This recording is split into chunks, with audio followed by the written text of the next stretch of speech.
안녕하십니까. 행복한 아침 이재훈입니다. 안녕하세요. 정예인입니다. 네, 오늘은 목요일이고요. 경제 얘기할 거고 핫 이슈, 요즘에 이슈가 되는 얘기들 쉽게 풀어내겠습니다. 세상 사는 얘기 좀 하겠습니다. 네, 그에 앞서 오늘 날씨부터 전해드리겠습니다. 오늘 전국이 대체로 맑겠고요. 어제만큼이나 포근하겠습니다. 다만 황사의 영향으로 전국 대부분 지역 미세먼지 농도가 높게 나타날 수 있겠는데요. 특히 수도권과 충청을 중심으로는 오전 한때 미세먼지 농도 매우 나쁨 수준까지 오르겠습니다. 오늘은 이 미세먼지에 대한 대비를 철저히 해주셔야겠습니다. 이어서 오늘 자세한 기온 살펴보시면요. 오늘 아침 기온 영하 11도에서 영상 2도, 한낮 기온은 5도에서 영상 13도까지 오르겠습니다. 이 기온이 올랐더라도 대로가 아닌 골목길은 여전히 내린 눈이 얼어붙으면서 위험할 수 있으니까요. 교통안전 또 보행자 안전 주의하시기 바랍니다. 1월 14일 목요일 행복한 아침 지금 시작합니다.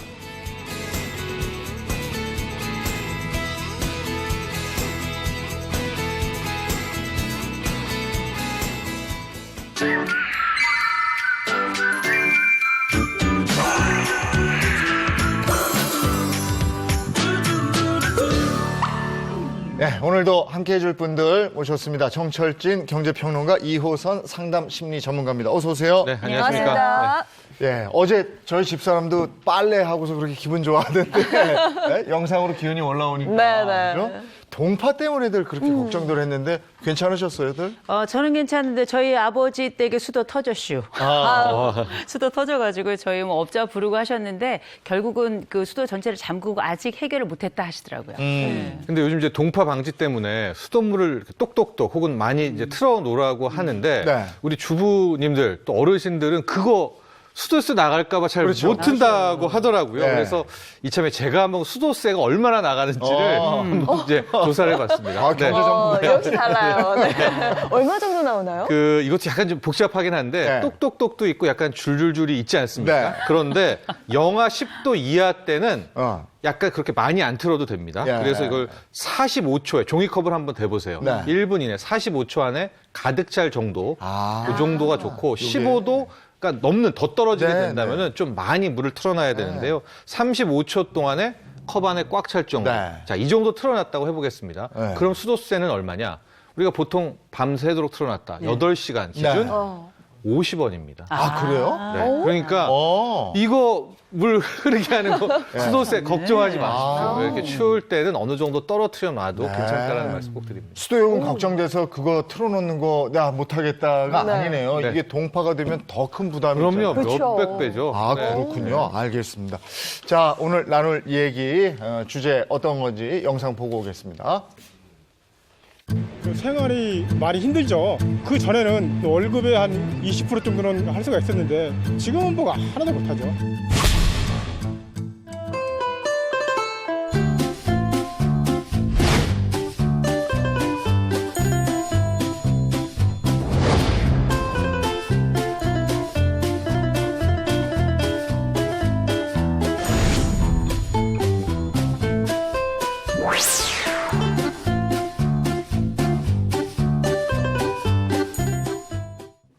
저게 우리에게 올 일이고 이미 닥쳤습니다. 우리는 네. 지금 고령 사회에 진입해서 살고 있는 건데 노인 빈곤율 1위 이런 얘기 오래 들었어요.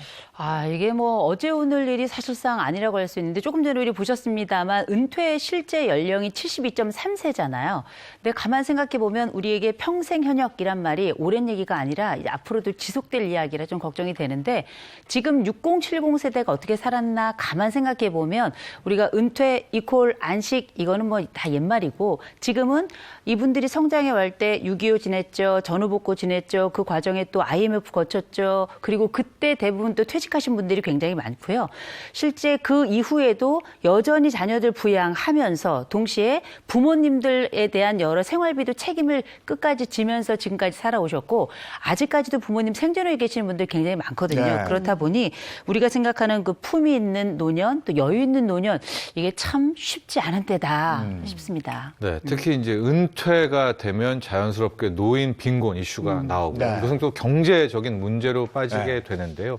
조사를 좀 해봤습니다. 우리가 이제 적정 노후 생활비, 그러니까 큰 질병, 큰 사고가 없다고 했을 때 네. 부부 기준으로는 월 268만 원 정도가 필요하고요. 혼자다 개인은 165만 원입니다. 근데 네. 주의해야 될 건 여기엔 주거 비용이 포함되지 않아요. 그러니까 살 집이라든가 공간이 있다고 했을 때 이 정도인데, 자 60세 은퇴. 이것도 이제 쉽지 않은데, 근데 60세 은퇴해서 100세까지 이 정도의 기본 생활비로 산다고 가정했을 때, 부부가 준비해야 될 돈은 13억. 홀로 준비해야 될 개인이라면 8억입니다. 야, 그래요? 우리 집을 이재용 잊고 얘기하는 거예요? 집 잊고. 네, 주거 비용은 빼고. 그러니까 어디선가 살아야 부부가 된다는 같이 거죠. 살려면 한 300 정도 얘기하시는 거고 네. 이게 목돈으로는 13억 정도 있어야 100세까지 버틴다 이런 얘기인데 네. 저는 부부 집은 기준으로. 한 채 있어요. 네. 네. 근데 그거를 어떻게 마련하는 거예요? 저는 집도 없는데 어떻게 해요?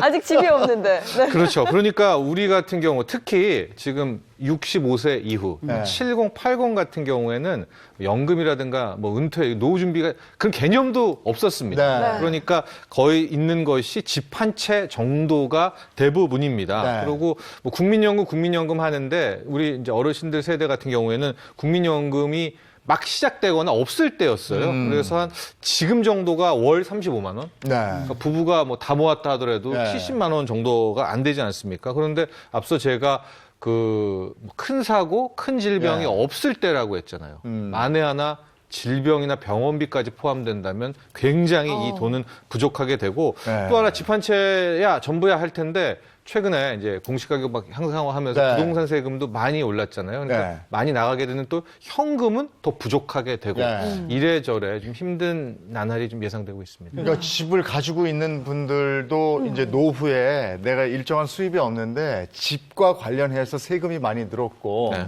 또 어떤 분은 보면 집 한 채를 더 장만해서 거기서 월세를 받아서 노후에 살고 계셨어요. 네. 네. 근데 종부세가 확 올라가면서 이걸 이제 벌이가 없으니까 감당을 못 하니까 그걸 팔게 되면서부터 내가 너무나 빈곤해졌다고 느끼고 굉장히 우려하는 모습을 봤거든요. 네. 이게 집과 관련해서 세금이나 이런 것들이 너무 올랐기 때문에. 그렇죠. 이제 점점 네. 이제 공시 가격을, 그러니까 세금을 매기는 그 기준을 현실화하고 있고요. 아까 네. 이제 임대료 얘기하셨지만 이제 임대료 관련된 세금도 더 그러게 정교하고 말이에요. 더 많이 이제 범위를 넓히고 있습니다. 그러니까 이래저래 이제 노인들이 기존의 방법 패턴으로 네. 노후 준비를 한다는 것이 좀 힘들어지고 있죠. 그 옛날에는 그래도 나는 중산층이야 이렇게 느낀 분들이 꽤 많았다면 요즘은 집값이 올랐다 하더라도 오히려 나는 더 빈곤해졌다 이렇게 네. 느낀 분들이 많다 그러더라고요. 예. 근데 흔히들 그냥 집값이 오르면 자산이 늘어난 게 아닌가 이렇게 생각하시는 분도 많거든요. 근데 집 한 채는 그냥 깔고 앉아 있는 거거든요. 그렇죠. 아니 집 가지고 있다고 생활비가 나오는 게 아니잖아요. 생활비는 여전히 부족한 데다가 그럼 이제 어떤 분들은 생각하시더라고요. 아니 그 집 파시고 좀 싼 데로 가시고 네. 그 여윳돈을 생활하시면 되지 않습니까? 하는데 우리가 노년을 산다는 건 단순히 집만으로 사는 게 아니고요. 실제 또 돈만으로 사는 것이 아닌 게 가까운 지인들, 내 생애 네트워크라고 할 수 있는 이 지인들이 늘 가까이 계셨던 분들이잖아요. 오래 같이 사셨고 이 모든 터를 놔두고 생소한 곳으로 이사 간다. 이 노년기에는 그 생활 자체가 수월한 결정이 아닙니다. 네. 그래서 말씀하신 것처럼 이게 집 팔고 또 이동할 곳이 네. 없는 게 현재 현실이 그 이동할 그 집도 지금 올랐어요. 그러니까 맞아요. 이동 자체가 상당히 힘든 거죠. 예, 그렇기 때문에 결과적으로 어르신들 또 은퇴 세대가 준비해야 될 것들은 연금인데 네. 앞서도 계속 말씀드리지만 현재 70대 이후 또 여기 언저리 나이 때는 네. 은퇴 준비가 뭔지도 몰라가지고 연금이 거의 부족합니다. 그러니까 그렇죠. 예, 국민연금 뭐 이런 네. 뭐 생각지도 못하죠. 예. 네. 그나마 그게 나오는 분들은 그나마 형편이 나은 거라고. 그쵸. 아까 네. 이제 집 팔아서 다른 데로 가면 되지 않냐 이러는데 그 집을 팔잖아요? 그럼 그 집에 대한 양도세, 그 다음에 다른 집을 사잖아요. 거기에 대한 취득세, 그 복비는 없습니까? 그렇죠. 그 이사 비용은 없는지. 그러니까 이걸 팔고 나면 이게 확 떨어져요. 네.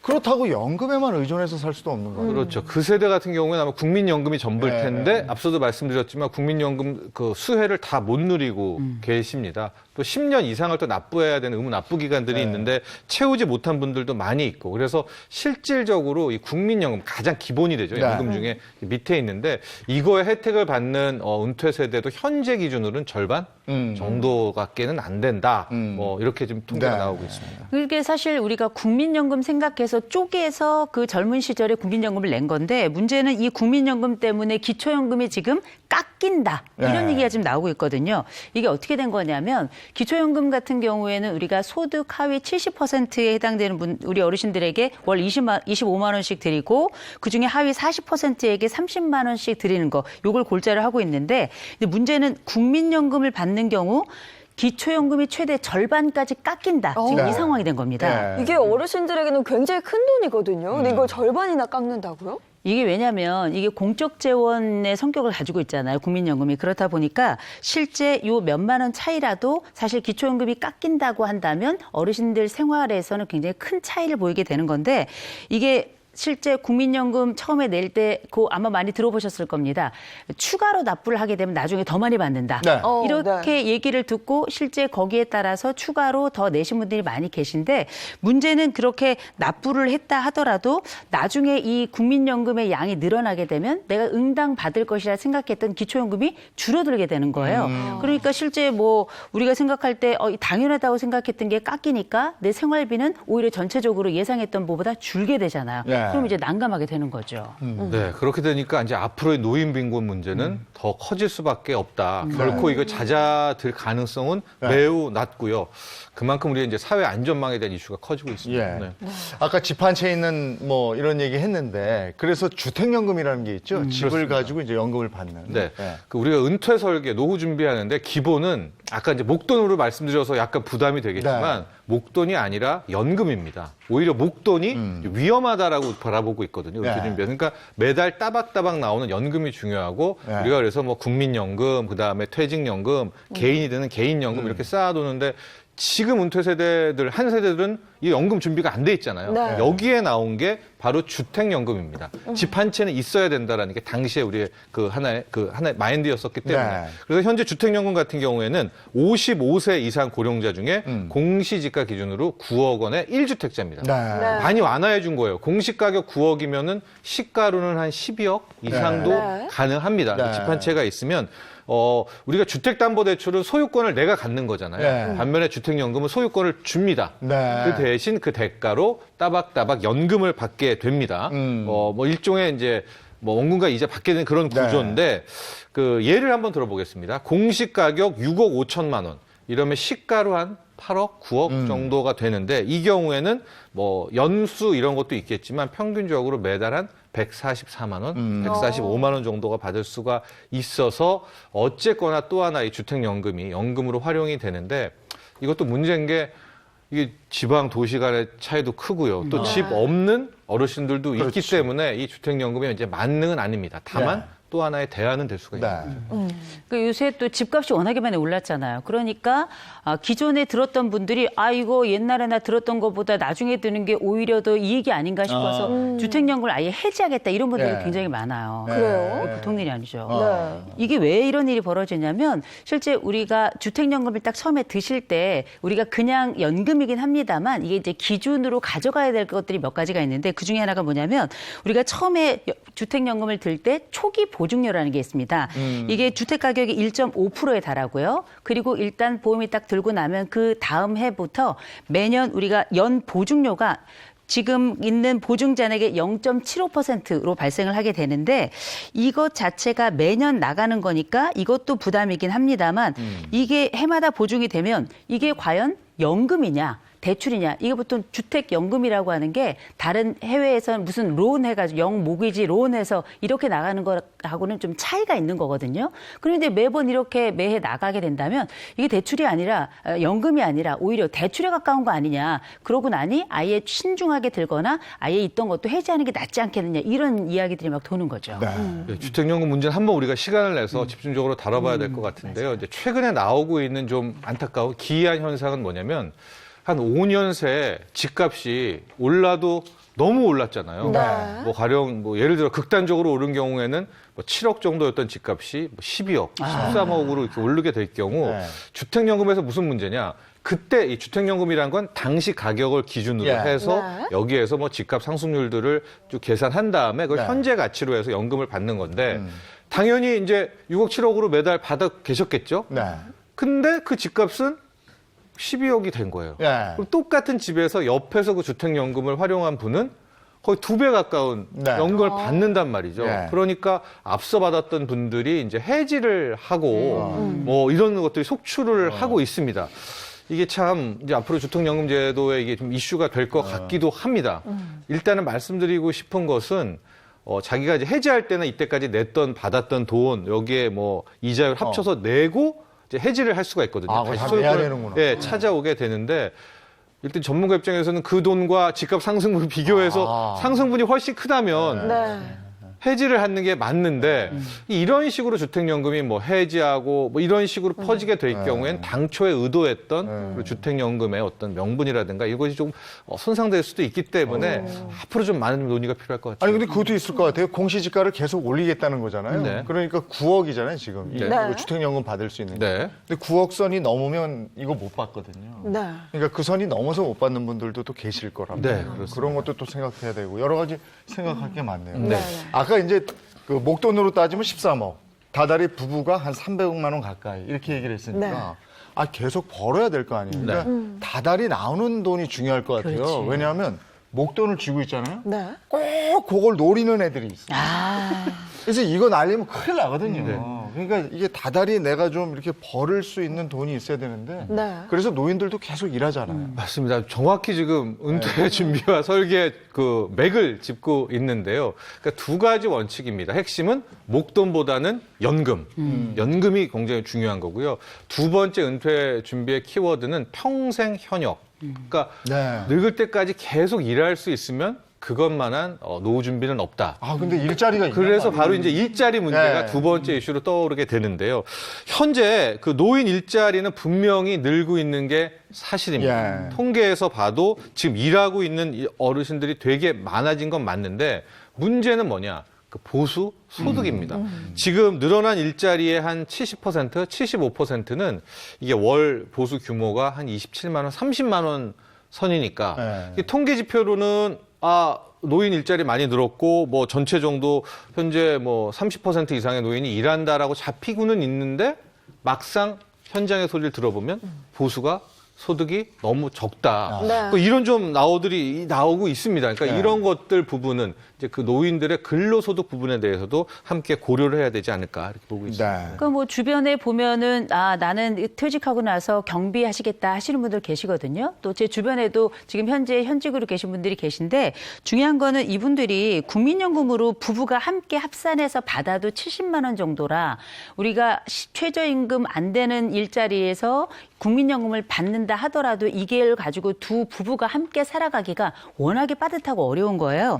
그러니까 우리가 아시다시피 대부분 어르신들이 갖게 되는 민간 일자리도 비정규직이거든요. 이렇게 비정규직인 경우 이렇게 코로나 시국이 오래되고 경제가 안 좋아지게 되면 제일 먼저 사실 부당해고를 당하는 분들도 또 이분들이기 때문에 네. 앞으로 우리 어르신들이 지금 이 난국 속에 어떻게 생계를 꾸려나갈지 고민이 많아지고 이런 시월이 오래된다면 노인 빈곤율은 높아질 수밖에 없는 거죠. 그러니까요. 상황이 이렇다 보니까 빚을 지는 어르신분들이 또 굉장히 많이 늘었다면서요? 그렇죠. 빚을 많이 지기도 하고 또 60대 이상 파산도 크게 늘어났는데요. 일단 60대 이상의 다중채무를 한번 상황을 좀 보면 코로나19 때문이기도 하지만 최근에 급격하게 늘어가지고요. 이 60대 이상, 지금은 이제 개인 파산 신청한 비율들이 나오고 있습니다. 네. 그러니까 빚을 빌렸다가 못 갚아가지고 파산한 경우인데 액수로 좀 보면요. 60대 이상이 지금 지고 있는 빚이 한 62조 원 정도. 근데 이게 얼마나 많이 늘었냐. 2015년에 한 30조? 뭐 그 정도도 안 됐거든요. 그러니까 불과 5년 만에 60대 이상의 빚이 100%, 네. 2배가 늘어났는데 문제는 60대 이상은 소득이 그렇게 만만치가 않잖아요. 네. 근데 빚이 어마어마하게 늘어나고 있고 이렇게 되니까 우리가 앞서 표해본 것처럼 이제 개인 파산, 60대 이상의 개인 파산이 아유. 급증하고 있어요. 너무 안타깝죠. 네. 저 노년에 저거 어떡합니까? 그러니까 이렇다 보니까 우울감도 증가하죠. 우리가 아시다시피 우리나라가 세계 OECD 국가 중에 자살률이 1위입니다. 네. 노인 자살률이 지금 1위인데 이번에 국회 입법조사처 결과를 보니까 자살을 생각하거나 아니면 시도해 본 적이 있느냐라고 어르신들 65세 이상 되신 분들에게 여쭤봤더니 있다라고 답변한 분들이 상당히 많았는데 그러면 이유가 뭐냐 그랬더니 1위가 경제적인 어려움이었는데 네. 이 어르신들의 27.7%가 지금 경제적인 어려움으로 자살을 고려하고 있다. 이렇게 얘기가 나온 거는 정말 안타까운 거라 사실 노년을 연구하고 있는 저로서는 우리가 지금 저출산이 더 이상 해결되지 않는 상황이라면 지금 현재 살고 계신 이 어르신들의 삶을 지탱하기 위한 방안으로 예산을 좀 돌려야 되지 않을까 싶습니다. 네, 그래서 항상 이런 얘기가 나와요. 이 노년의 삶을 지탱하기 위한 뭔가 체계적인 시스템이 필요하다. 시스템인데 결국은 기승전 일자리예요. 결국 일자리를 통해서 우리가 일을 한다는 건 소득도 발생하고 관계도 확충이 되고 정서도 좋아지면서 활동량도 증가하니까 실질적으로 뭐 의료적인 부담도 많이 경감되는 게 사실이거든요. 그래서 우리가 어떤 방식으로든지 이 청년의 일자리와 더불어서 노년의 일자리도 우리 앞으로 나아갈 대한민국의 굉장히 중요한 숙제가 아닐까 싶습니다. 네, 또 공적연금도 좀 개선할 필요가 있습니다. 네. 현재 저 경우에는 뭐 따로 연금 준비가 안 되니까 기초연금밖에 의지할 데가 없지 않습니까? 근데 기초연금 기준도 굉장히 깐깐해요. 뭐 부양 의무자 있거나 네. 재산 있거나 하면 안 되기 때문에 뭐 이런 기준에 대한 완화도 한번 고민해 봐야 될 때가 네. 있다고 봅니다. 제가 20, 30대에는 이렇게 50대가 될 줄 몰랐습니다. 근데 50대가 되고 보니까 이제 곧 60, 70대가 되거든요. 네. 그러니까 우리 국민 모두에게 닥칠 일이기 때문에 더 꼼꼼한 준비가 필요하겠죠. 개인도 나라도. 예, 고맙습니다. 고맙습니다. 자, 이번에는 핫 이슈를 통해서 좀 알아볼까요? 네, 금주 이슈 탑3 3위부터 보겠습니다. 3위는요. 기업의 사회적 가치는입니다.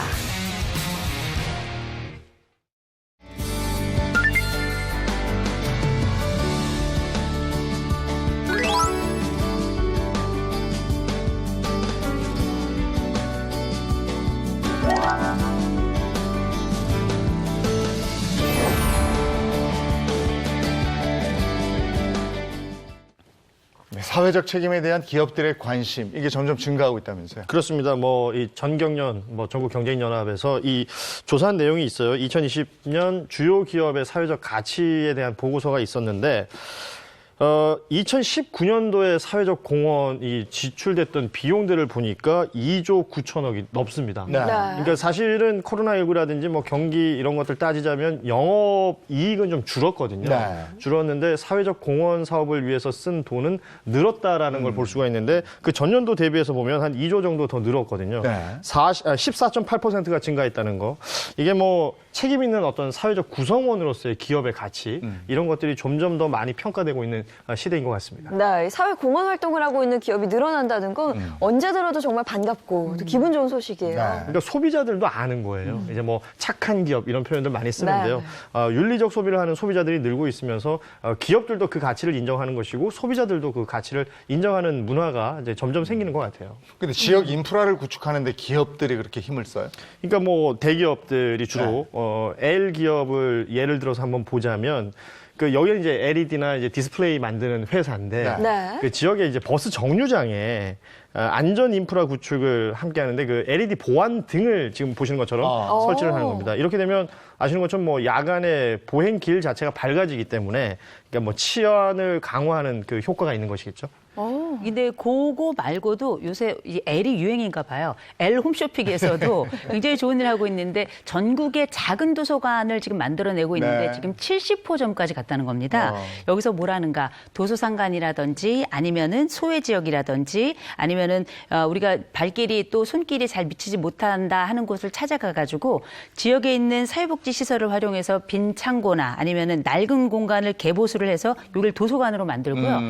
이 도서관에서 그냥 책만 읽는 것이 아니라 학습과 더불어서 이런 문화 생활을 함께 할 수 있도록 이 프로그램까지 만들어내고 있다는데 결국 이런 선한 움직임이 아동들이 가지고 있는 교육 격차라든지 이런 그 여러 문화 격차들을 해소하는데 도움이 많이 될 거라고 봅니다. 네, 그리고 요즘은 뭐 환경에 대해서 관심 가지시는 분들 굉장히 많은데 이 환경 문제 해결을 위해서 신경 쓰고 있는 기업들도 있죠. 그렇습니다. 뭐 대기업 중에 또 L이 나오는데 네. 뭐 전자라든지 화학 기업을 갖고 있는 이 회사 같은 경우에는 친환경을 위해서 애쓰는 기업이 있으면 중소기업이 있으면 뭐 자금 지원해주고 대출해주고 뭐 사무 공간도 제공하고 인재 육성에도 이제 도움을 주는 겁니다. 이런 도움을 통해서 친환경 분야의 그 사회적 경제 기업에 대한 지원을 하는 건데 환경 문제 해결에 좀 기여할 수 있는 사회 공헌 활동이다 이렇게 평가할 수 있겠죠. 그러니까 사회공헌 방향도 많이 바뀌었네. 예전에 김장하고 연탄 나르고 뭐 이런 그렇죠. 거였는데. 그렇죠. 예. 그게 이제 우리가 수혜 사회에서 이제 주도 사회로 가는 과정에 이런 사회 공헌의 방식도 달라지고 있는 건데 이를테면 과거에는 말씀하신 대로 뭐 연탄을 준다든지 이런 봉사나 기부 방식으로 하는 자선의 방식이었는데 이제는 기업이 그 지역에 가서 재투자를 하는 방식으로 그래서 지역의 일꾼들을 함께 고용을 하고 동시에 문화적인 발달까지 함께 이끌어가는 이런 방식을 사용하기 때문에 굉장히 이젠 우리가 흔히 말하는 선진국형 기부를 하고 있다 이렇게 보셔야 될 것 같아요. 그러니까 기업이 장사만 해가지고 자신들의 이윤만 챙긴다면 요새는 뭐 사회적 오히려 지탄을 받는 문화가 있거든요. 그러다 보니까 기업들도 자신들이 해야 되는 어떤 기업의 철학이나 가치, 미션 이런 것들을 그 사업 아이템이랑 연결시켜서 사회적 공헌 활동을 하게 되는 겁니다. 이런 문화가 이미 형성이 되고 있고 많은 기업들이 이 문화에 동참하고 있는 것이죠. 네. 따로 떨어져 살 수는 없는 거잖아요. 그럼요. 우리 네. 사회 속에 함께 사는 것이기 때문에 더불어 함께 사는 사회 공헌 활동이 점점 늘고 있다. 뭐 좋은 소식입니다. 다음 이슈 보겠습니다. 금주의 이슈 탑3 2위입니다. 2위는 코로나19 백신 접종 드디어 시작입니다. 방역당국이 코로나19 백신 우선 접종 대상 9개 집단을 발표했습니다. 의료기관 종사자 등 코로나19 대응 인력과 요양병원 등 집단시설 입소자와 종사자, 65세 이상 노인 등 기존 7개 집단에 교정시설과 치료감호소의 수감자와 직원, 기저질환이 없는 50세부터 64세까지 건강한 성인도 새로 포함됐습니다. 코로나19 확진자 가운데 50대와 60대가 가장 많고 사망자의 경우 50대 이상이 98.8%인 걸 반영한 겁니다. 동부구치소 집단 감염 사태도 영향을 미친 것으로 풀이됩니다. 감안하지 않고 그냥 본다면 집단 생활을 하고 있는 사람들이고 그다음에 지역사회에 비해서는 연령이 상대적으로 높고 질환이 좀 더 많을 가능성이 있거든요. 이렇게 추려진 우선 접종 대상자는 3,200만 명에서 3,600만 명 정도로 추산됩니다. 전반적인 방향은 전 국민에게 무료 접종을 제공한다는 그런 방향 하에서 세부적인 실행 방안, 이행 방안을 만들고 있는 그런 상황입니다. 다만 접종받을 백신은 본인이 선택할 수 없습니다. 또 추가 접종의 경우 의학적 필요가 아니라면 무료가 아니라 돈을 내야 합니다.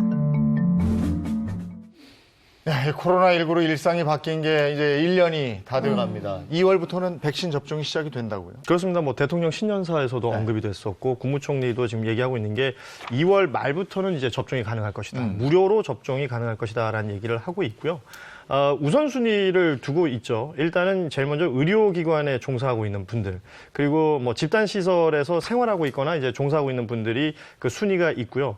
그 다음에 65세 이상의 노인분들도 우선 접종 대상에 들어가게 됩니다.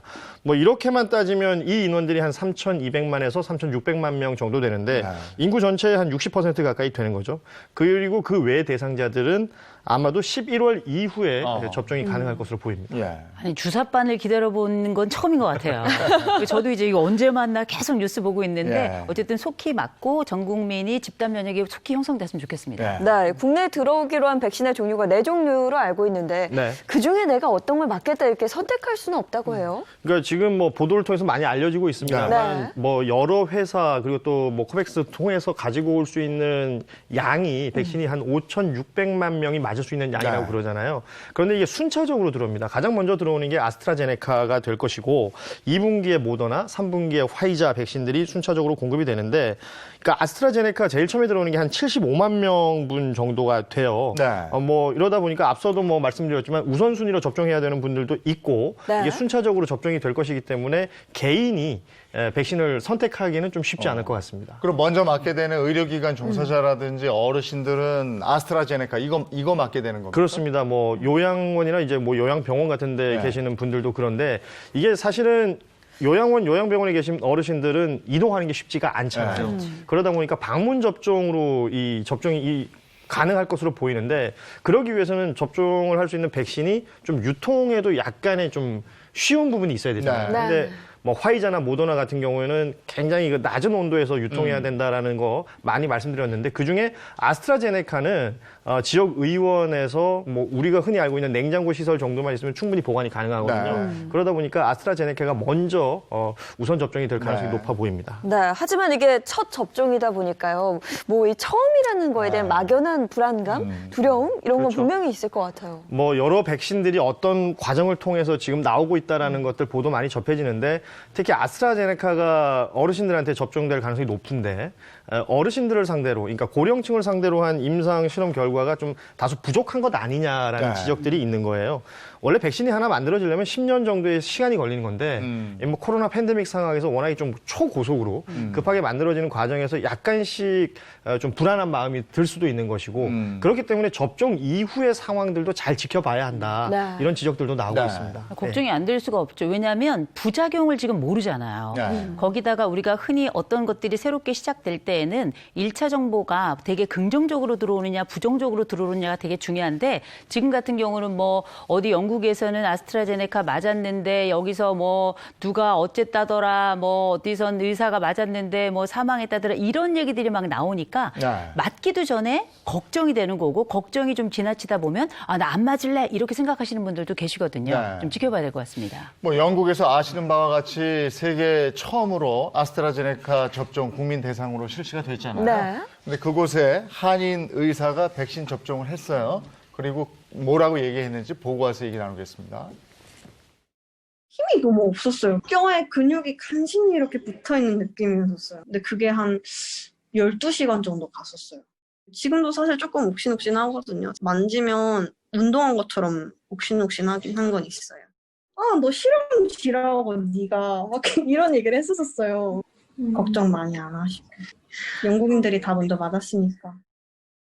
네, 이런 얘기를 했다 그래요. 뭐 백신을 맞고 반나절 정도는 오한과 근육통이 이어졌지만 접종 후의 증상은 잠시였다. 뿐만 아니라 백신 접종을 통해서 집단 면역을 기르는 것만이 이런 대유행을 막을 수 있고 멈출 수 있는 길이다라고 강조를 했다고 합니다. 요즘 뭐 어떤 하나의 이슈가 생기면 가짜 뉴스들이 반드시 등장하는 것 같습니다. 이런 특히나 백신 관련된 백신의 안전성 관련된 가짜 뉴스는 반드시 걸러져야 될 것으로 보이는데 그 백신 접종 속도가 가장 빠른 것으로 알려져 있는 이스라엘 같은 경우에는 정부에서 나서서 이 가짜 뉴스를 지금 단속하고 있는 상황입니다.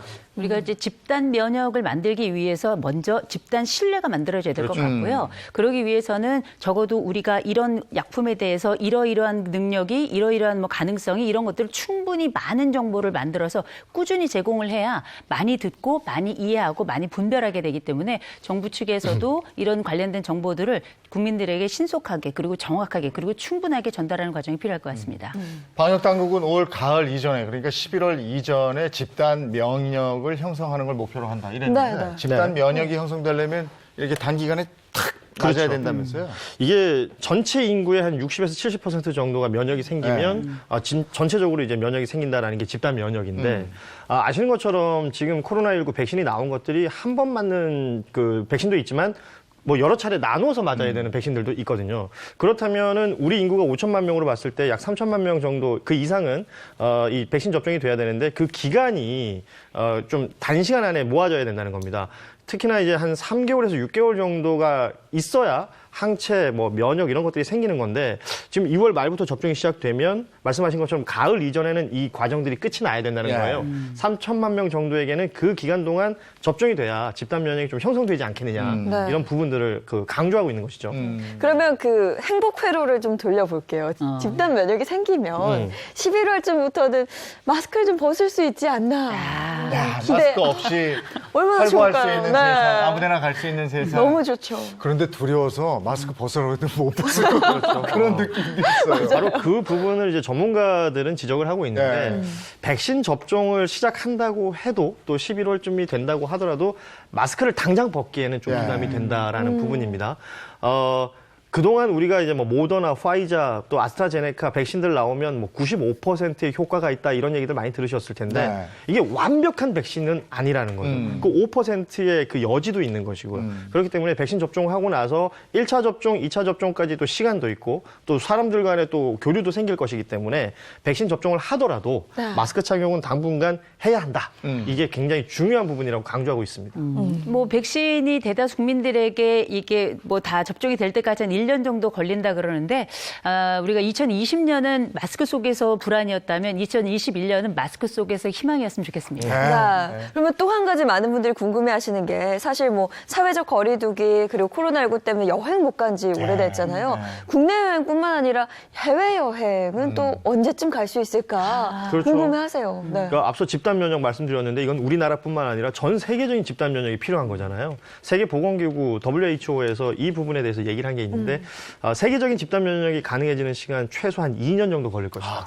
뭐 이렇게 되면 세계 여행도 그 2년 이후가 되겠죠. 그런데 여기 하나 더 보태자면 최근에 코로나19 이후에 항공업, 여행업 모두가 힘들어졌단 말이에요. 그러면 또 그 인프라를 구축하는 시간이 필요해요. 그래서 제가 여행업 쪽에 계신 분들한테 여쭤보니까 최소 3년에서 5년 정도 힘들 수도 있다. 이런 얘기들까지 나오고 있습니다. 3년에서 5년까지요? 그렇죠. 네. 그렇구나. 근데 우리가 백신을 맞게 되면 그 백신은 어디서 맞을 수 있는 거예요? 그러니까 정확한 안내는 아직 정부에서 한 게 없기 때문에 조금 더 기다려 봐야 될 것으로 보이는데 12일에 정부에서 이 백신 관련된 안내를 한 바가 있고 18일에는 서울시에서도 이 추진단 꾸려가지고 내용을 알리겠다라고 예고한 바가 있습니다. 그런데 1년간 백신 접종 계획을 다 수립하고 그러면 백신 접종 계획을 했잖아요. 그러면 의료기관들에 대한 관리도 있어야 되고 그 이후에 모니터링도 있어야 되고 그럼 만약에 이제 부작용이 생긴다거나 이러면 피해 보상에 대한 부분도 필요한 거거든요. 그렇죠. 네. 이런 절차들을 하나하나 다 따져보는 게 굉장히 중요할 것 같은데 정부에서는 일단 접종 센터를 각각 만들어서 접종 경험이 있는 병원들이 이 역할을 할 것으로 보이고요.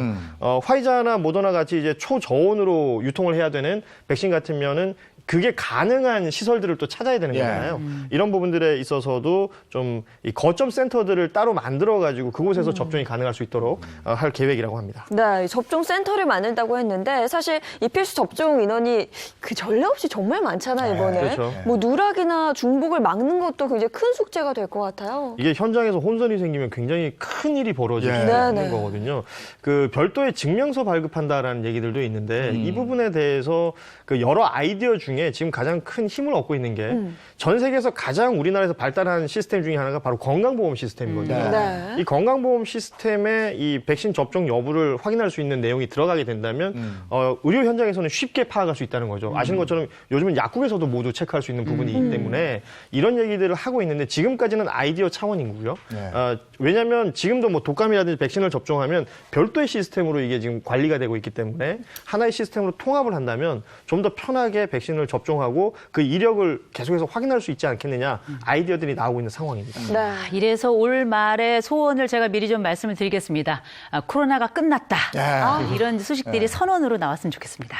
방송에서 언론에서 더 이상 코로나19 얘기를 안 하면 진짜 끝난 거거든요. 그렇죠. 맞아. 그런 날이 좀 왔으면 좋겠습니다. 네. 자, 핫 이슈 다음 거 보겠습니다.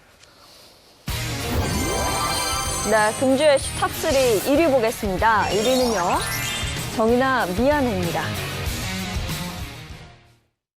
이제 노을도 지려해 하늘을 날아서 날개를 펼칠 시간 아니 눈에 눈물이 차 있었어요. 그래서 그게 나한테 보다는 신이었거든요. 쓸쓸히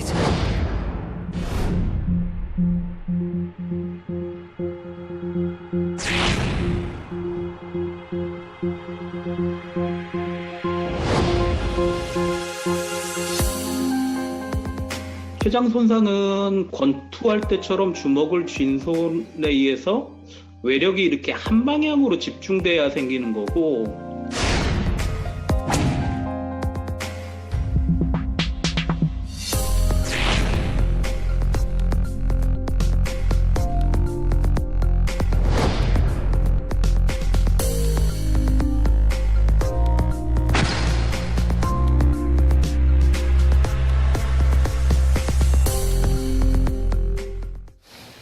너무 마음 아프죠. 16개월밖에 안 된 아이가 양부모의 학대 속에 사망한 이 사건. 온 국민이 분노하고 너무 슬퍼했던 이 사건. 네, 16개월의 아이를 때렸다는 건 참 이해가 안 가고요. 언제 생각해도 막 화가 납니다.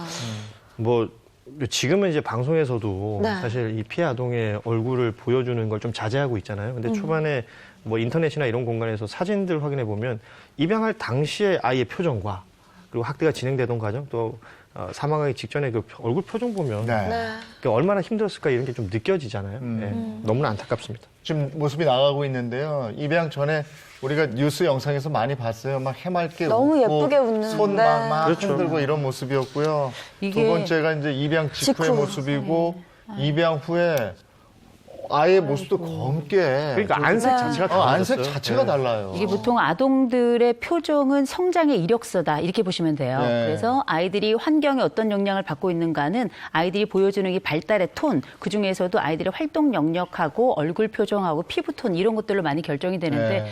그 입양 전과 입양 후가 너무 달라서 정말 가슴이 아픕니다. 네. 이 아동 학대가 점점 사회 문제로 커지고 있는데 이게 정말 어제 오늘 일이 아니거든요. 전에부터 계속 이런 얘기 나왔거든요. 사실 이번 사건이 보도되고 뭐 대대적인 그 공분을 일으킨 이후에 이제는 사람들 눈에 보이는 거예요. 그 며칠 전에 굉장히 추웠던 날이 있었잖아요. 네. 그 엄동설안에 아이가 내복만 입고 길거리 다니니까 이제는 시민들이 보이는 겁니다. 네, 이제. 네. 그래서 그 내용이 보도된 바가 있었고 아시는 것처럼 뭐 작년에 끔찍한 일들 많았었죠. 천안에서는 아이를 여행용 가방 안에 넣어 사망케 했던 사건도 있었고 그 경남 창녕에서는 왜 프라이팬에 손 이렇게 지져가지고 맞아요. 네. 계속 뭐 있었어요. 이런 일이 계속 있었죠. 예. 특히 뭐 지난해 그리고 올 초입니다만 특히나 이런 아동학대 사건들이 더 많이 들리는 것 같아요. 아무래도 우리가 집안에서의 오랜 칩거가 이어지고 있고 그 사이에 가족 간의 갈등도 증가하고 무엇보다 분산되어야 될 가족의 부정적인 에너지들이 한꺼번에 막 응집이 되면서 굉장히 집안에서 가장 약하고 취약한 아이들에게 그 모든 분노의 에너지가 쏟아지고 있는 것 같아서 이게 굉장히 고통스러운 상황이고 그리고 앞으로도 좀 우려가 되는 부분입니다. 전에보다 요즘에 이런 일들이 많이 들린다. 이게 지금 그래도 사회적인 분위기가 이래서는 안 되겠다 하니까 이런 것들이 들리는 거죠. 네. 그 전에도 계속 그냥 이렇게 음지에서 이런 일들이 있었을 거란 있었을 말이에요. 거다. 얼마나 끔찍합니까? 근데 이렇게 하는 부모들의 심리가 저는 정말 이해할 수 없거든요. 사실 우리가 생각할 때 이렇게 무도하고 잔인한 일을 해내는 이 범죄자들은 아마 굉장히 시커멓게 생기고 아주 그냥 뭐 못생기고 아니면 굉장히 뭐 사람에게 고통을 줄 것 같이 이렇게 생겼다고 생각합니다만 절대 그렇지 않고요. 대부분 아동학대 가해 부모, 흔히 아동학대 행위자들하고 같이 인터뷰를 해보면 실제 그 상담 상황에서도 이분들 너무 멀쩡하고요. 그리고 실제 특별한 범죄 성향을 띠고 있냐? 전혀 그렇지 않습니다. 예. 그래서 아동권리보장원에서 조사를 했습니다. 가해자 특성 가운데 가장 높게 나타난 지점이 뭐였는가? 특성 없음이었습니다. 그러니까 이게 별다른 어떤 특이점이 없는 경우가 전체의 29.9% 거의 30% 정도였기 때문에 예측이 사실상 굉장히 어려운 거죠. 네, 특성 없음. 그러니까 이게 평범한 사람이 그랬다는 거잖아요. 아니 뭔가 이게 앞뒤가 맞지 않는 말 같은데요? 이게 되게 아동학대 행위자들에게 나오는 여러 이야기들을 들어보면 도대체 왜 아동학대를 했느냐? 그럼 크게 한 4가지 정도가 나오는데요. 첫 번째는 뭐냐면 내인데 내가 마음대로 할 수 없느냐라는 이런 소유 개념, 이건 가부장적인 개념이라고 봐야 되겠죠. 두 번째는 뭐냐면 나는 이게 훈육인 줄 알았다. 나는 훈육을 하려고 했지 이건 학대가 아니었다. 이렇게 주장하는 거고요. 네. 세 번째는 실제 내 애 지금 학대한다고 얘기하는데 얘 당신이 한번 키워보십시오. 이건 애 문제입니다라고 애 문제로 돌리는 경우도 있고요. 마지막으로는 나도 학대받아서 그렇습니다라고 하는 피학대 아동증후군을 얘기하는 분들도 계신데 지금 정인이 사례 같은 경우에는 이 부모가 뭘 얘기하냐면 나는 체벌 차원이었다. 이거는 결코 내가 학대하거나 애를 죽이려고 했던 게 아니었다. 이렇게 주장을 하고 있는 거죠. 아니 체벌을 어떻게 그렇게 하냔 말이에요. 그러니까요. 그러니까 인식 자체가 문제인데 본인은 계속 훈육이라고 주장을 하는 거고 나는 학대하지 않았다 이러는 건데 그러니까 계속해서 주장은 가정 내 훈육이었다 이러는 거야. 그 본인만 모르는 것 같아요. 정인이만 보더라도 사실 온 몸이 골절이었고 그거 정말 잔인한 폭행이고 폭력이죠. 이거 자체가 체벌이라고 생각했다는 것 자체가 우리가 납득이 안 되는데 최근에 양모인 장씨 어머니가 친어머니가 했던 얘기를 들어보면 딸이 감정 통제가 잘 안 됐다. 이런 얘기를 한 것 같은데 사실상 우리가 이렇게 아동들이 사망에 이르도록 치명적인 폭력을 가했던 아동학대 가해자들, 그 행위자들의 얘기를 가만히 들어보고 그리고 전반적인 심리 평가를 한 걸 보면 경계성 인격장애를 가지고 있는 경우가 굉장히 많았다. 이런 결과가 지금 나오고도 있습니다.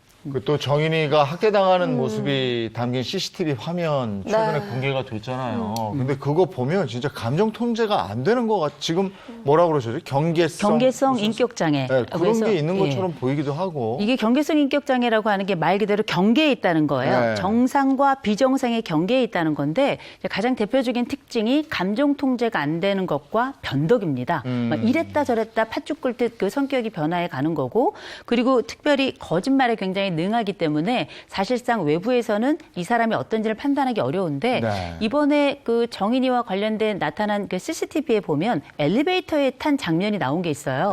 거기에 보면 이 정인이를 엘리베이터 안에 그 유모차에 태우고 얘를 안으로 들어가는 장면 또 엘리베이터에서 밖으로 나가는 장면을 보면 그냥 무작위로 밀어적깁니다. 그러면 아이가 16개월 정도 됐을 때 되게 평범한 아이들은 내가 거기서 위험을 느끼는 게 어려운 게 유모차가 아이를 보호하기 위한 용도잖아요. 그래서 그 앞에 있는 안전바를 잡질 않습니다. 근데 아이가 안전바를 바로 잡아요. 그 얘기는 이런 일이 처음 있었던 일이 아니라는 거고 특별히 그 엘리베이터를 탔을 때 그 큰 아이에게도 이 엄마가 막 소리를 지르면서 굉장히 큰 액션을 하는 장면이 나오게 되는데 이 아이를 얼마나 이 험하게 다뤘는지 유모차를 엘리베이터에서 집으로 도착해서 밖으로 딱 내미는데 이걸 확 밀치니까 아이가 발이 위로 붕 뜨는 순간이 나옵니다. 그 얘기는 뭐냐? 이게 실제 자주 일어났을 것이고 그리고 그 감정 상태가 본인이 통제하기 어려운 상황이건 아니었던 간에 애를 함부로 달았던 건 분명한 거고 그리고 또 엘리베이터에 내려서는 아무렇지도 않게 평이하게 또 가는 장면이 나오거든요. 이게 뭔가 문제가 있긴 한 것 같고 아마 이 본인도 통제하지 못했다고는 합니다만 아무리 그래도 폭행의 여부와 체벌의 여부를 구분하지 못하는 건 납득이 되지 않습니다. 네, 진짜 화가 나고 막 가슴이 아픕니다. 근데 정인이가 생사를 헤매던 당시에 양모가 휴대전화를 통해서 뭐 어묵 쇼핑을 했다라고 알려졌는데 이건 또 뭐예요? 사람이라는 게 왜 중요도라는 게 있잖아요. 중요도라는 건 어떤 특정 상황, 특별히 위급한 상황에 그게 잘 드러나는데 아이가 생명이 경각에 달려 있는데 어묵 쇼핑을 했다? 이 어머니에게는 어묵 쇼핑이 더 중요했던 거죠.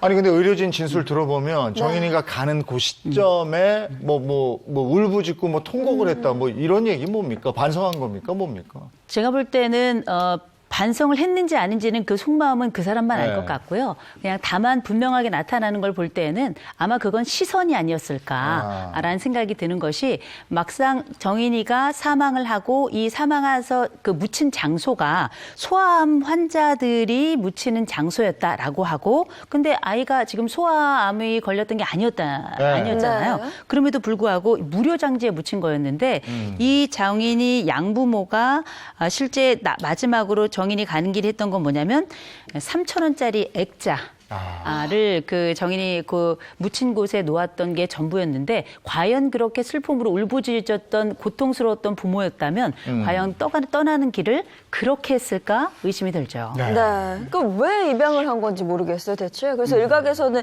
뭐 이게 청약을 받기 위해서 입양한 게 아니냐 이런 얘기 있었거든요. 이 정인이 양부모들이 주택을 구입한 시점과 아이 입양 시점을 이제 비추어 봤을 때 뭐 아시는 것처럼 아이가 이제 몇 명이 있느냐 되느냐에 따라서 뭐 청약이나 대출에 좀 더 유리해질 수 있는 부분들이 있잖아요. 이런 것들 악용한 것 아니냐라고 이제 인터넷 카페 등에서 의혹들이 나오고 있는 상황입니다. 그런데 실제 보면은 이제 정인이 이제 양부모들이 아파트를 구입을 했거든요. 근데 이제 청약을 통해서는 한 건 아니고 대출을 통해서 구입을 했다라는 사실은 알려지고 있고요. 그리고 이제 양모 측에서는 계속해서 청약 때문에 아이 입양한 거 아니다라고 강하게 부인하고 있는 상황입니다. 네, 이거 이호선 교수님은 좀 어떻게 보세요? 저는 이게 주택 청약을 목적으로 해서 아이를 입양했다라고 저는 생각하지는 않아요. 왜냐하면 만약에 그렇게 목적 중심이었다면 그 결과가 어떤 것이었는지는 어느 정도는 예측을 가능했을 겁니다. 그래서 부동산과 관련된 걸 취득을 해서 만약에 이걸 이루었다 그럼 파양을 하면 되는 거예요. 근데 파양을 하지 않고 지금의 상황은 죽음에 이르게 했단 말이에요. 그렇게 학대를 한 건데 그렇게 학대를 해서 죽음에 이르렀다라는 결과가 결국은 최종적으로는 본인들에게 마이너스가 될 거라는 판단을 했을 거라는 거죠. 그럼에도 불구하고 어쨌든 지금 상황에서 우리가 부동산과 관련된 부분하고는 저는 좀 무관하지 않을까 싶은 생각이 듭니다. 아니 그러면은 정인이를 왜 입양을 했을까요? 우리가 이번에 여러 조사에 따르자면 정인이 양부모, 특별히 양모가 아무도 안 물어봤는데 저희가 아이를 입양했어요. 이렇게 얘기를 하고 다녔다는 겁니다. 거기에는 뭐 본인이 꿈꾸었던 입양에 대한 소망이 있었을 수도 있습니다만 다른 사람들이 나를 좋은 사람으로 평가했을 것이다. 이런 경우를 통해서 나는 괜찮은 사람으로 보일 것이다라고 하는 보여주기, 인생에 있어서 인정 욕구가 이 사망에 이르는데 굉장히 중요한 역할을 했던 게 아닌가 이런 생각이 들고요. 비슷한 분석을 많이들 하시는데 이게 퍼포먼스라는 거죠. 앞서 그 아이 수목장에 그 액자 3,000원짜리 하나 갖다 놓은 게 다다. 이거는 다른 사람들이 보지 않는 공간이었습니다. 근데 다른 사람들이 있는 곳. 그러니까 뭐 결국 사건이 터지고 나서 막 오열하고 병원에서 그랬던 모습들도 의료진이나 다른 사람들이 보고 있으니까 그런 모습을 보인 것이고 지금 입양을 하고 나서 나 입양한 아이와 이렇게 잘 지내고 있어요. 아시는 것처럼 뭐 방송에 또 출연한 적도 있었잖아요. 이런 모든 것들이 퍼포먼스였을 것이다라는 분석들이 더 힘을 얻고 있습니다. 인생의 장신구 같은 거죠. 이걸 통해 가지고 우리 가족이 빛나고 내가 빛나고 앞으로 장기적으로도 우리는 특별히 뭐 TV에 그렇게 마치 선한 이웃으로 공동체에 굉장히 중요한 역할을 하는 사람으로 나타날 정도면 이때에 느꼈을 그 쾌감과 기쁨은 굉장히 컸을 거라고요. 그러나 더 이상 일상을 살아보면 아이는 계속 뭐 오줌똥 싸고요. 보채고요. 애도 아프고요. 그리고 그때 당시 본인이 뭐 가슴 수술한 걸로 알려져 있는 것 같은데 사실상 본인이 약간이라도 고통스러웠을 때 그때마저도 우리가 품는 게 사실 부모잖아요. 그런데 아이를 그렇게 내동정이 쳤다는 건 사실상 인생에 있어서 필요한 일종의 도구였다. 이렇게 판단이 됩니다. 저도 아이를 입양한 분들 주변에 계시는데 그 다니면서 제가 입양했어요. 이렇게 안 하거든요. 그렇죠. 내가 정말 가슴으로 품어서 사랑으로 키우는 분들이거든요. 근데 이 사람은 지금 보니까 지금 말씀 들어보니까 단지 자신의 어떤 그 다른 사람이 보여지는 이미지. 뭐 이런 것 때문에 입양을 해서 그렇게 이 지경으로 애를 학대를 했다는 거 아닙니까? 그러니까 뭐 액세서리 정도로 생각한 것이다. 이런 생각이 듭니다. 근데 이게 입양을 하려면 일단 절차가 굉장히 까다롭지 않아요? 그걸 어떻게 다 통과를 했어요? 일단 우리나라에서 국내 입양은 이제 입양 특례법이 있고요. 입양 실무에 대한 또 매뉴얼이 있습니다. 이 일련의 내용들을 다 뭐 절차를 지켜야 되는데 그 중에는 보면 입양할 부모들에 대한 교육도 있고 그들에 대한 범죄 경력을 조회하고요. 또 상담하고 가정조사가 꽤 장시간 이루어져요. 이런 일련의 절차들을 다 거친 다음에 입양이 이루어지는 건데 사실은 매뉴얼이라는 게 이제 최소한의 어떤 기준이 될 수 있잖아요. 이게 최선의 기준은 아니기 때문에 이 최소한의 기준 지켰다고 해서 입양하고 그 이후를 우리가 이렇게 방치해둬서 되는 것인가라는 이제 자성의 목소리들도 나오고 있습니다. 이 일로 인해서 정말 선의로 사랑으로 입양해서 아이를 키우고 요즘에 국내 입양이 좀 늘고 있는 상황이거든요. 근데 이런 상황에서 그 입양을 한 부모님들 마음은 더 정말 아프고 위축되고 이런데 그런 일은 좀 없었으면 하는 생각이 들고요.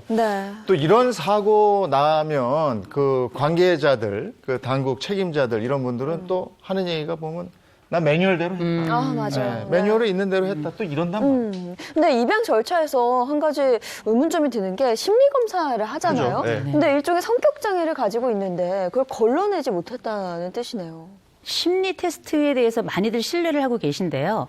지금 이 양모 장 씨 같은 경우에는 그 전부터 입양과 관련돼서 여러 준비를 했다라고 알려져 있는데 우리가 심리 검사를 해보신 분들 또 심리 검사를 특별히 많이 해보신 분들 심리 검사를 미리 준비해 보신 분들은 아시는 게 있습니다. 그게 뭐냐면 이거는 다른 특성으로 충분히 조작이 가능해요. 우리가 그냥 모르는 상태에서 그냥 했다 그러면 그 사람의 진실성과 확실성이 분명하게 나타나지만 그게 아니라 어떤 의도를 가지고 이런 방향으로 해야 되겠다 그러면 충분히 또 조작도 가능한 것, 충분히 변화도 가능하게 하는 게 바로 이 심리검사이기 때문에 아마도 입양 심사를 위해서 아마 여러 가지 그 전에 다른 곳에서 비슷한 검사를 해봤을 수도 있고요. 충분히 이건 뭐 본인이 선택하는 방향으로 이끌어낼 가능성이 좀 있다고 봅니다. 선함을 연기하고 실제로는 그렇죠. 폭력을 쓴 거네요. 그렇죠. 예. 근데 막상 아이들 키워보면 뭐 우리가 아다시피 애 키우는 게 수월치 않고요. 무엇보다 주변 사람들에게 그 정인이 양모가 그랬대잖아요. 정이 안 붙어서 걱정이다. 애한테 정이 안 붙어서 걱정이다 이렇게 이야기를 했는데 그거를 넘어서서 제가 볼 때는 아이에게 어떤 문제가 있다라고 주변에 이야기했을 가능성이 좀 높다고 보고요. 그리고 또 한 가지는 우리가 이렇게 폭력이 시작되면 대부분 우리가 알고 있는 이 폭력은 가속도가 붙습니다. 그러면 동시 죄책감은 또 떨어지게 되거든요. 그래서 이런 과정이 반복되면서 아동학대에서 어떤 일이 벌어지냐면 부모가 실제 우월감을 넘어서서 전능감을 폭력을 통해서 전능감을 느끼는 경우들도 생겨나는데요.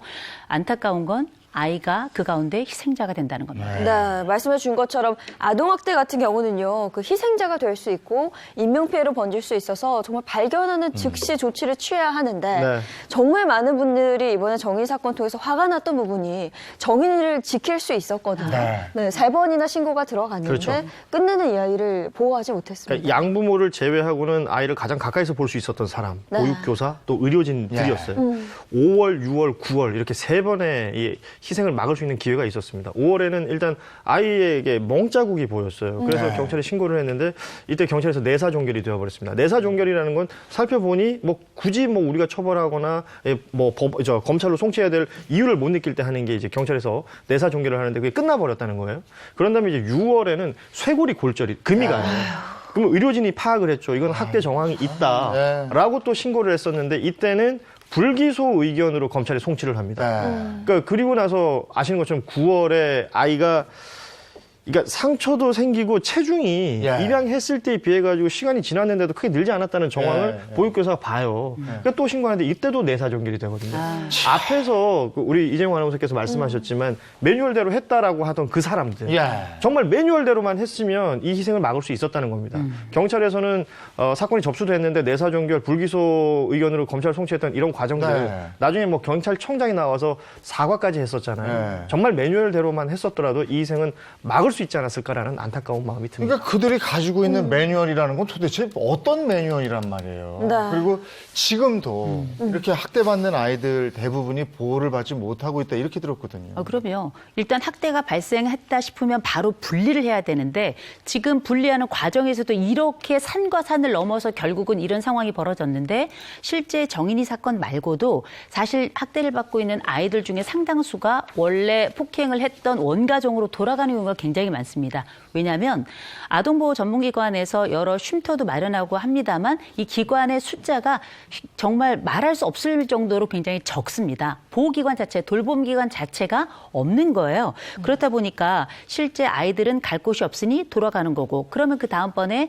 아동학대를 했던 그 가해 부모들에 대한 교육은 제대로 이루어지는가? 사실상 그 교육이 거의 이루어지지 않습니다. 미국 같은 경우는 한 번 딱 학대가 벌어지면 무슨 일이 벌어지는가? 아이가 쉼터에 가고 아이를 되찾아오기 위해서는 재판을 해야 돼요. 우리나라는 이런 과정이 없습니다. 지금 이런 상황이기 때문에 오히려 여러 상담이라든지 교육이라든지 지원을 하겠다 반드시 받아라 이렇게 이야기하면 부모들이 내가 데려가는데 왜 상관이냐? 내가 받고 싶지 않다는데 왜 이게 합법적으로 내가 원하는 권리를 얻고자 하는데 왜 나에게 난리냐? 오히려 성화이기 때문에 법적으로 어떻게 아이를 보호할 것인가는 부모에 대한 정확한 관리 수칙부터 바꿔야 되지 않나 싶습니다. 이게 왜냐하면 아동전문보호기관에서 가해 그 부모, 양부, 양모, 또 친부, 친모에 대해서 의료나 심리 상담을 해주고 그 프로그램이 있어요. 그런데 이 과정을 지키지 않는다 하더라도 처벌 조항이 없습니다. 그러니까 강제성이 없다 보니까 이 가해 부모들이 오히려 본인들이 큰 소리 치면서 내 아이 내가 키우겠다. 나는 이제 반성했다. 데리고 가겠다. 이러면 이게 그냥 절차대로 진행이 돼 버리는 거예요. 네. 이런 부분들이 굉장히 안타까운 부분이에요. 아니 그리고 신고한 사람들 신변은 또 보여줘야 될 거예요. 근데 이게 앞서도 말씀드렸지만 보육교사라든지 아니면 의료진이라든지 이게 아동학대 정황을 봤을 때 신고 의무자들이 있어요. 네. 이 사람들은 네. 신고를 안 하면 오히려 처벌받는 사람들이에요. 네. 그러면 신고 의무가 있어 신고를 하는데 대표적으로 보육교사 보자고요. 만약에 신고했어요? 그러면 그 어린이집이나 뭐 유치원 등에서 이 사람에 대한 다른 소문들이 돕니다. 계속 만나야 되는 학부모들인데. 그러면 안 되죠. 그러니까 이런 부분들이 보호가 안 되다 보니 노출이 돼버리고 심지어는 그런 경우도 있었던 것인데 경찰에서 신고자가 선생님입니다라고 하면서 연락처까지 알려주는 상황들이 벌어졌어요. 네. 이렇게 되면 선생님들이 그 이후에 받을 심리적 압박이 굉장히 크거든요. 그래서 제가 아는 분 중에는 개명하고 아예 다른 직업을 찾는 분들도 아이고. 있어요. 네, 참 많은 부분이 달라져야겠다라는 생각이 들고요. 뿐만 아니라 이번 사건을 통해서 아동학대 사건을 대하는 우리의 태도는 어땠는가 그것도 좀 생각을 해보면 좋을 것 같습니다. 사실 정말 많은 국민들이 뭐 정의나 미안해 우리가 바꿀게 이런 해시태그를 사용하시는 등 막 추모의 물결에 이뤘는데요. 정말 일부의 사람들이 정인이를 상업적으로 이용해서 또 많은 분들이 분노했잖아요. 그러니까 장사 속이죠. 대표적인 게 이제 정의나 미안해 소위 말하는 굿즈들인데 뭐 쿠션, 뭐 의류 아니면 뭐 가방, 스마트폰 케이스 이런 것들에 정의나 미안해라는 문구를 담아가지고 온라인에서 판매했다는 거거든요. 그러니까 요새는 SNS 많이들 하시니까 정의나 미안해 해시태그 달고 이렇게 그 아픔을 함께 나눈 분들도 많습니다만 거기에 때로는 물품이나 아니면 음식점 같은 거 이렇게 홍보하는 걸 저도 봤어요. 그걸 보면서 아 이건 뭔가 누군가의 고통과 이 죽음과 이 통증을 어떻게 상업적으로 활용하나 이런 생각이 좀 씁쓸하더라고요. 아니 뭐 아예 정인이의 영혼을 만났다고 뭐 이런 개인 방송을 해서 좀 화가 났거든요 저는. 그 1인 방송들 중에 네. 좀 굉장히 자극적인 콘텐츠들 하는데 많잖아요. 뭐 역시 자신의 조회수를 높이기 위한 일이었던 것 같은데 어떤 무속인이 영적인 대화를 정인이랑 했다라면서 방송하기도 했고 오히려 정인이의 영혼이 나한테 빙이 됐다 이러면서 막 얘기했던 이런 영상들 아마 보도 통해 보셨을 텐데 정말 씁쓸한 광경이었습니다. 그리고 정의나 미안해 애도한 다음에 먹방 한 것도 있다 그래서 저는 너무 놀랐는데요. 우리가 인간적인 아픔과 통증 앞에는 때론 숙연해야 되지 않나 싶습니다. 우리가 뭐 정인이 사건을 대하면서 많은 분들이 분노하고 정말 정인이한테 미안하고 하죠. 근데 지금 이런 일들이 또 일어나는 게 또 현실이에요. 네. 이걸 또 이용하는 사람들도 있고 우리가 얘기한 정의나 미안해가 정말 진심이길 정말 진심이길 바랍니다. 자, 오늘 얘기 여기까지 하겠습니다. 네, 고맙습니다. 고맙습니다.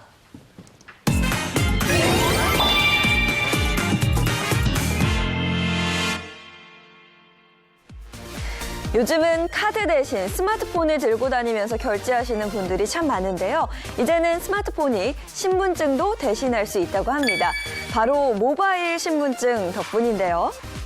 모바일 신분증 시대를 열기 위해 1월부터 모바일 공무원증이 도입되고요. 또 연말에는 전 국민을 대상으로 모바일 운전 면허증도 발급될 예정이라고 합니다. 이런 모바일 신분증의 사용 이력은 오직 본인만 확인할 수 있도록 개인의 스마트폰에 저장되니까요. 개인정보 침해 걱정 안 하셔도 될 것 같습니다. 앞으로 또 어떤 기술이 생활을 편리하게 해줄지 기대가 되네요. 날이 막 추울 땐 또 추워서 그런데 날이 좀 풀리면 또 미세먼지 얘기를 또 그러니까요. 하니까요. 네, 오늘도 전국적으로 미세먼지 농도가 굉장히 높게 나타난다고 하니까요. 이에 대한 대비도 해주시는 게 좋겠습니다. 좋은 하루 보내시고요. 저희는 내일 아침 8시 더 알찬 내용으로 돌아올게요. 행복한 아침, 행복한 하루 되십시오. 고맙습니다. 고맙습니다.